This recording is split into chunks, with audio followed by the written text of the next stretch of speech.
Hello, this is Mike Fish, broker for Minnesota Real Estate and Management, and today we're going to talk about the importance of doing a lake profile when listing a lake home. So some brokers do them, some brokers don't. I encourage them, and here's why. Chances are your buyer is going to be from the cities or out of state. There's about a 75% chance they will not be familiar with a lake. So as I always say, we're selling the lake as much as we are the property. And so I want to talk a little bit about how we do that. We've talked about a little bit about why we do that and some of the things that should be included in there.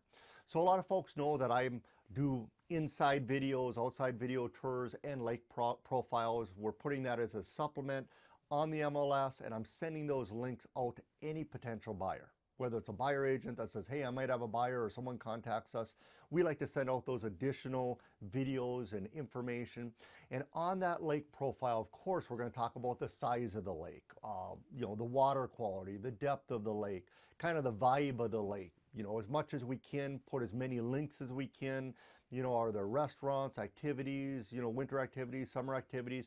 Very important for many people, the DNR information.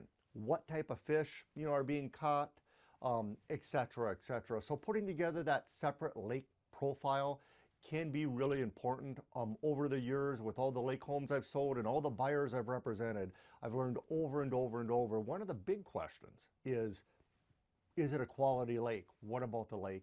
And keep in mind, especially folks that aren't from around here, what are they seeing? Gull Lake, the Whitefish Chain, and then kind of getting pushed off there normally because of pricing, right? To all the other Great Lakes around here. So I wanted to do this quick video. I just listed one on Platte Lake, for example, which is a lake I live a few miles from. I know it, I love it, we fish it, and just made me think about this a little bit as the seller was asking about, when I mentioned lake profile. He's like, oh, you do a lake profile? And I'm like, yes, this is an easy one for me to sell because I personally love this lake. But that being said, you should, of course, have a lake profile done whenever you're listing a lake home. Some buyers, it doesn't help, but some buyers it does. So again, this is Mike Fish. Thank you for your time, and reach out anytime.